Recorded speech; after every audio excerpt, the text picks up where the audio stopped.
Question है, हिंदी किस भाषा परिवार की भाषा है? तो हिंदी जो साथियों है वो भारोपीय परिवार की क्या है, भाषा है। तो ऑप्शन ए बिल्कुल राइट हो जाएगा। अगला क्वेश्चन है, हिंदी भाषा किस लिपि में लिखी जाती है? तो हिंदी भाषा जो साथियों किस लिपि भाषा में लिखी जाती है? तो वे कौन सी भाषा में लिखी जाती है? देवनागरी भाषा में लिखी जाती है। तो ऑप्शन सी बिल्कुल राइट हो जाएगा। अगला क्वेश्चन है, वर्तमान हिंदी का प्रचलित रूप है। तो ये आपका कौन सा रूप है साथियों? खड़ी बोली। तो खड़ी बोली जो है साथियों का वर्तमान हिंदी का प्रचलित रूप है। तो ऑप्शन सी बिल्कुल राइट हो जाएगा। नेक्स्ट क्वेश्चन है, हिंदी भाषा का जन्म हुआ है। तो हिंदी भाषा का जन्म साथियों ये आपका अपभ्रंश से और वैदिक संस्कृत से हुआ है। तो इसलिए साथियों आपका एक ऑप्शन और जो टाइपिंग मिस्टेक है, तो ये होना चाहिए ए एंड डी दोनों।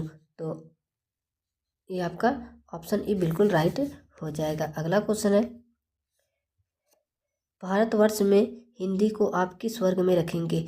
तो भारतवर्ष में साथियों हिंदी को आप किस वर्ग में रखना चाहेंगे? तो ये साथियों राज्य भाषा में क्या रखेंगे, कहाँ पे रखेंगे? राज्य भाषा में। तो ऑप्शन ए बिल्कुल राइट हो जाएगा।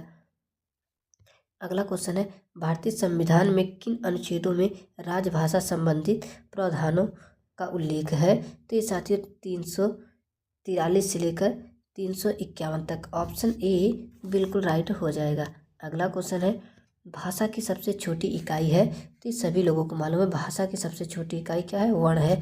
तो ऑप्शन डी बिल्कुल राइट हो जाएगा। नेक्स्ट क्वेश्चन है, वर्णमाला कहते हैं। तो वर्णमाला किसे कहते हैं साथियों? वर्णों के व्यवस्थित समूह को क्या कहा जाता है? वर्णमाला कहा जाता है। ऑप्शन डी बिल्कुल राइट हो जाएगा। नेक्स्ट क्वेश्चन है, वृक्ष पर पक्षी बैठे हैं, इस वाक्य में पर कौन सा कारक है? तो इसमें साथियों पर जो है वो क्या है? अधिकरण कारक है। तो ऑप्शन डी बिल्कुल राइट हो जाएगा। अगला क्वेश्चन है, निम्न में से काठ्य ध्वनियाँ कौन सी है? तो जो साथियों काठ्य ध्वनियाँ कौन सी हैं? तो ये आपका साथियों का है और खा है। तो ऑप्शन ए बिल्कुल राइट हो जाएगा। नेक्स्ट क्वेश्चन है, स्थान के आधार पर बताइए कि मूर्धन्य व्यंजन कौन से हैं? तो ये साथियों कौन से हैं? तो ये आपका डा और ढा है। तो ऑप्शन सी बिल्कुल राइट हो जाएगा। चलिए नेक्स्ट क्वेश्चन है, भाषाई आधार पर सर्वप्रथम किस राज्य का गठन हुआ है? तो भाषाई आधार पर अगर बात करते हैं किस राज्य का गठन हुआ है? तो ये साथियों आंध्र प्रदेश राज्य का हुआ है। ऑप्शन डी बिल्कुल राइट हो जाएगा। नेक्स्ट क्वेश्चन है, दो वर्णों के मेल से होने वाले विकार को कहते हैं। तो क्या कहा जाता है साथियों? जो दो वर्णों के मेल से होने वाले विकार को क्या कहते हैं? तो उसे साथियों समास कहते हैं। सॉरी दोस्तों, उसे संधि कहते हैं। क्या कहते हैं? उसे संधि कहते हैं। तो ऑप्शन ए बिल्कुल राइट हो जाएगा। अगला क्वेश्चन है, संधि कितने प्रकार के होते हैं? तो संधि 3 प्रकार के होते हैं, स्वर संधि, व्यंजन संधि और विसर्ग संधि। ऑप्शन सी बिल्कुल राइट हो जाएगा। नेक्स्ट क्वेश्चन है, जो धातु या शब्द के अंत में जोड़ा जाता है उसे कहते हैं।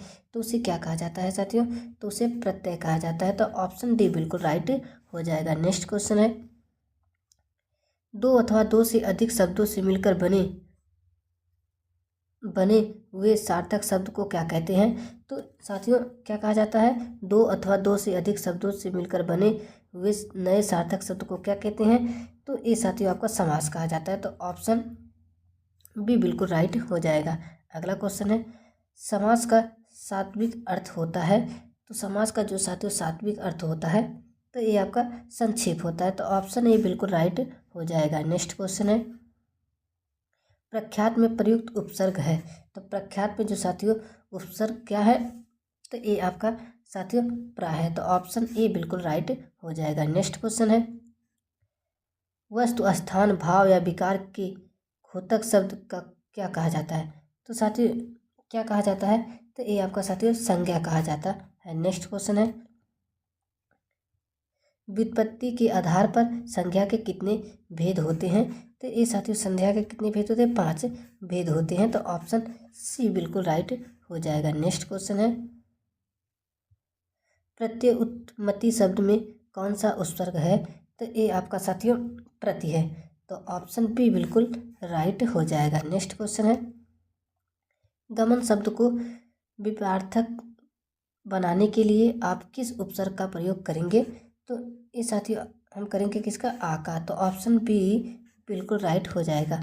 नेक्स्ट क्वेश्चन है, निर्वासित में प्रत्यय है, निर्वासित में कौन सा प्रत्यय है?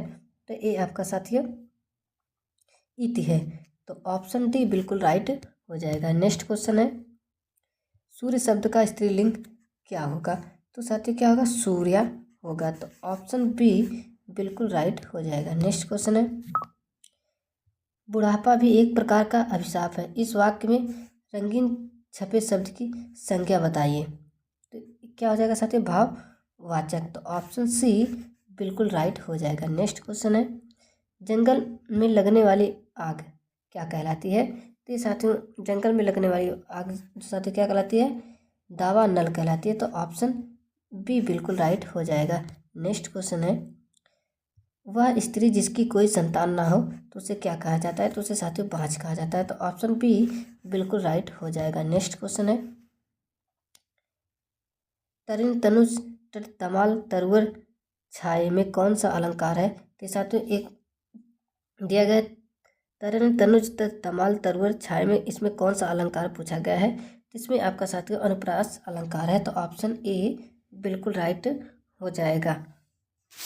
चलिए नेक्स्ट क्वेश्चन है, चरर मरर खुल गए अरर स्वर फुटों में से कौन सा अलंकार है? तो जो साथियों चरर मरर खुल गए अरर, इसमें साथियों कौन सा अलंकार है? इसमें भी साथियों अनुप्रास अलंकार है। तो ऑप्शन ए बिल्कुल राइट हो जाएगा। नेक्स्ट क्वेश्चन है, अस्थाई भाव की कुल संख्या है, तो अस्थाई भाव की कुल कितनी संख्या है? तो साथियों 11 है। ऑप्शन सी बिल्कुल राइट हो जाएगा। नेक्स्ट क्वेश्चन है, चौपाई के प्रत्येक चरण में मात्राएं होती है, तो चौपाई के प्रत्येक चरण में 16 मात्राएं होती हैं। तो ऑप्शन सी बिल्कुल राइट हो जाएगा। नेक्स्ट क्वेश्चन है, शांत रस का अस्थाई भाव क्या है? तो सभी लोगों को मालूम होना चाहिए, शांत रस का अस्थाई भाव क्या होता है? निर्वेद होता है। ऑप्शन डी बिल्कुल राइट हो जाएगा। नेक्स्ट क्वेश्चन है, आलोक का विलोम शब्द है, तो आलोक का विलोम शब्द क्या होगा? तो आलोक का विलोम शब्द अंधकार होगा। ऑप्शन सी बिल्कुल राइट हो जाएगा। नेक्स्ट क्वेश्चन है, श्रृंगार रस का अस्थाई भाव क्या है? तो श्रृंगार रस का अस्थाई भाव पूछा गया है, तो इसका अस्थाई भाव क्या होगा साथियों? रति होगा। तो ऑप्शन डी बिल्कुल राइट हो जाएगा। नेक्स्ट क्वेश्चन है, गरिमा का विलोम शब्द है, गरिमा का विलोम शब्द क्या होगा? तो अगर बात करेंगे गरिमा का विलोम शब्द, ये आपका लाघिमा हो जाएगा। नेक्स्ट क्वेश्चन है, शिवा बावनी के रचनाकार हैं, तो शिवा बावनी के जो रचनाकार हैं ये आपके कौन से साथियों? भूषण है। तो ऑप्शन बी बिल्कुल राइट हो जाएगा।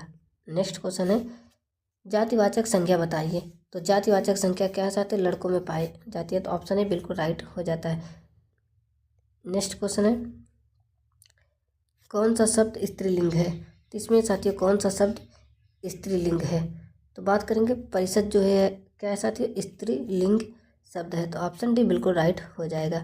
नेक्स्ट क्वेश्चन है, विस्मय अस्थाई भाव किस रस में होता है? तो विस्मय अस्थाई भाव जो है साथियों ये आपका अद्भुत में होता है। तो ऑप्शन सी बिल्कुल राइट हो जाएगा। नेक्स्ट क्वेश्चन है, कृदंत प्रत्यय किन शब्दों के साथ जुड़ते हैं? तो ये आपका साथियों क्रिया शब्दों के साथ जुड़ते हैं। तो दोस्तों ये क्लास आप लोगों को कैसे लगे कमेंट बॉक्स में ज़रूर बताएं, और चैनल पे नए हैं तो चैनल को सब्सक्राइब करें। जल्द मिलेंगे एक नए वीडियो के साथ।